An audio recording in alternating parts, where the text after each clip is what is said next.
ఈయన కూడా సెప్టెంబర్ 18వ తారీఖున అంటే 2 నెలల తర్వాత చంద్రబాబు నాయుడు గారు 100 రోజుల తన పాలన సభలో 2 రోజుల తన పాలన సభలో తన పాలన అన్ని విధాల ఫెయిల్ అయిపోయి ఉన్న పరిస్థితుల నేపథ్యంలో ప్రజలు సూపర్ 6 సూపర్ 7 పరిస్థితి ఏమిటి, ఎన్నికలప్పుడు ఇచ్చిన హామీల గురించి ఏమయ్యాయి మా హామీలు అని చెప్పి ప్రజలు చంద్రబాబు నాయుడు గారిని 100 రోజులు తన పాలన మీద నిలదీస్తా ఉన్న నేపథ్యంలో అన్ని రకాలుగా ఫెయిల్ అయిన నేపథ్యంలో చంద్రబాబు నాయుడు గారు టాపిక్ డైవర్ట్ చేసేందుకు జూలై 23వ తారీఖున ఈ రిపోర్ట్ వస్తే అది కాన్ఫిడెన్షియల్ రిపోర్ట్ అని చెప్పి వాళ్ళు చెప్పి మరీ రిపోర్ట్ ఇస్తే ఆ రిపోర్టును చంద్రబాబు నాయుడు గారు సెప్టెంబర్ 18వ తారీఖున తాను 100 రోజుల తన పాలన మీద తాను మాట్లాడుతూ ఆ 100 రోజుల పాలన మీద తాను జరిపిన ఆ సభలో తాను మాట్లాడిన మాటలు ఒకసారి వినండి. దేవుని దగ్గర పెట్టే ప్రసాదం అపవిత్రం చేసే విధంగా ఓసారి బాధేస్తుంది.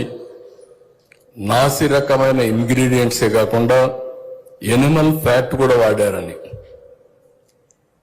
ఏది గీకు బదులు. అంటే ఒకవైపునేమో జూలై 23వ తారీఖునే ఈవో అసలు యానిమల్ ఫ్యాట్ కాదు, అది వెజిటబుల్ ఫ్యాటు అంటే ఎన్డీడీబీ రిపోర్ట్ వచ్చినా కూడా అంటే ఎందుకంటే ఆయన జ్ఞానం ఉంది కాబట్టి ఆయనకు తెలుసు కాబట్టి రిజెక్ట్ చేసేసినాము అని ఒకవైపున ఆయన చెప్తా ఉంటే చంద్రబాబు నాయుడు గారు అన్ని తెలిసి ఉండి 2 నెలల తర్వాత సెప్టెంబర్ 18వ తారీఖున ఆయన అడల్టరేటెడ్ గీ వచ్చింది, నాసిరకము యానిమల్ ఫ్యాట్ గీని వాడారు, వాడి లడ్డూలు తయారు చేసేశారు అని ఏకంగా దేవుడిని ప్రతిష్టను, శ్రీవారి లడ్డూను విశిష్టతను అపవిత్రం చేస్తూ చంద్రబాబు నాయుడు గారు తెలిసి తెలిసి రాజకీయ ఉద్దేశాలతో అబద్ధాలు ఆడిన వీడియో టేపు 18వ తారీఖున సెప్టెంబర్ 18వ తారీఖున చంద్రబాబు నాయుడు గారు ఈ మాటలు మాట్లాడితే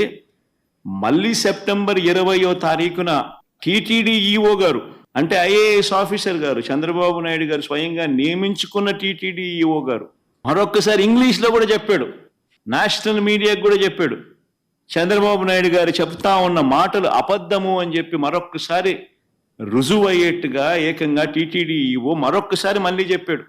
అసలు ఆ గీ వాడనే లేదు, ఆ ట్యాంకర్లు వాడనే లేదు, ఆ ట్యాంకర్లను వెనక్కి పంపించాం, టెస్ట్లలో ఫెయిల్ అయిపోయింది కాబట్టి అసలు లోపలికే పంపించలేదు, వెనక్కి పంపించేసాము, అసలు వాడకంలోకే తీసుకుని రాలేదు అని చెప్పి తాను మరొక్కసారి రీట్ చేస్తూ తాను చెప్పాడు.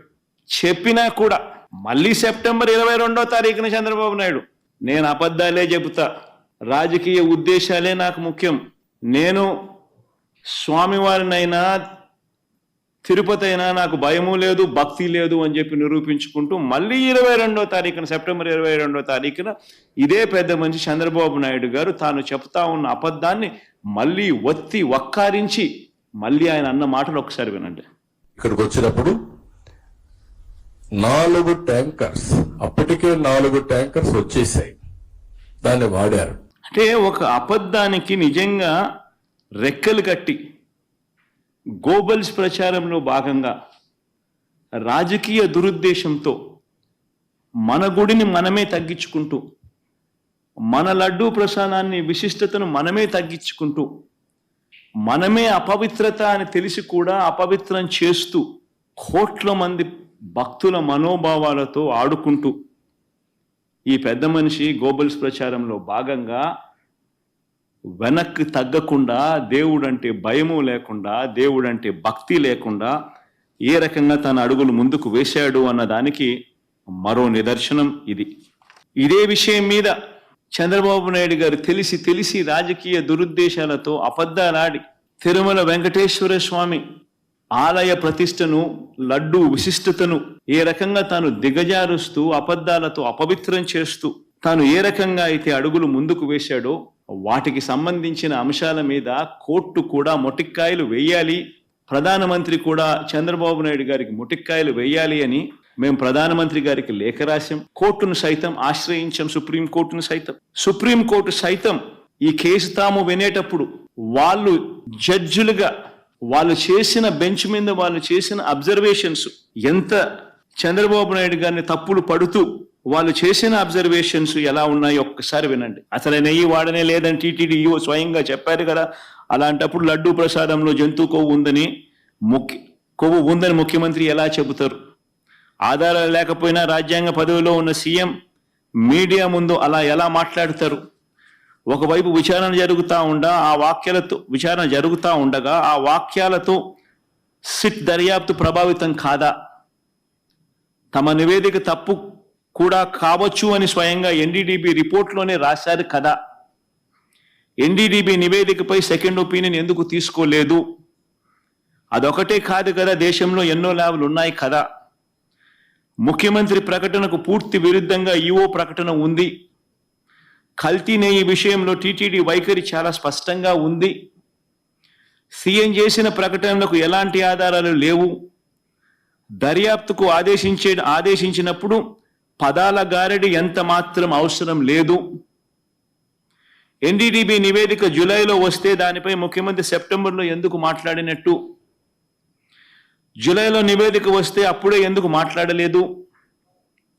పైగా లడ్డూ తయారీలో వాడే నెయ్యిలో జంతువుల కొవ్వు కలిపారంటూ ముఖ్యమంత్రి ప్రకటన చేశారు. అసలు ఆ ప్రకటన చేయడానికి ముఖ్యమంత్రి వద్ద ఉన్న ఆధారాలు ఏమిటి? ఆ లడ్డూను పరీక్ష కోసం సెకండ్ ఒపీనియన్లో భాగంగా వేరే ల్యాబ్కు ఎందుకు పంపలేదు? మీడియాతో మాట్లాడడానికి ముందు లడ్డూలను పరీక్షించడం సరైందని సీఎం భావించలేదా? అసలు బహిరంగ ప్రకటన ఎందుకు చేయాలి? బాధ్యతాయుతమైన పదవిలో ఉన్నవారు అలాంటి ప్రకటనలు చేయొచ్చా? దానివల్ల సిట్ దర్యాప్తు ప్రభావితం కాదా? అది కోట్ల మంది ప్రజల మనోభావాలు దెబ్బతీస్తుందని తెలియదా? లడ్డూల తయారీలో కల్తీ నెయ్యి వాడాలనడానికి ఎలాంటి ప్రాథమిక ఆధారాలు లేవు కదా అని ఏకంగా